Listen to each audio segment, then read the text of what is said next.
Beni uzun bir yolculuğa götürüyorsun kendinde. Götür. Sana ulaşmak varsa sonunda yolun, vazgeçmiyorum yürümekten. Beni uzak bir yerlere götürüyorsun kendinde. Yürüyorum. Sana ulaşılabilecek tüm yollar neden hep böyle uzun? Olsun. Yorulmuyorum ben. Mavi kısa elbisen çok güzeldi. Bembeyaz tenin ve ince ellerin. Arada bir gel böyle yak beni. Ayak bileklerinden öperim.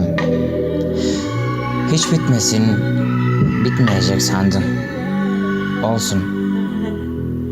Güzel geceler dokunmadan olmazdı. Sen gittin, ben gecede kaldım. Şafak bana söker. Sana günaydın. Güzel geceydi. Mavi kısa elbisen, ince ellerin ve bacakların. Ben dün gecede kaldım. Sana günaydın.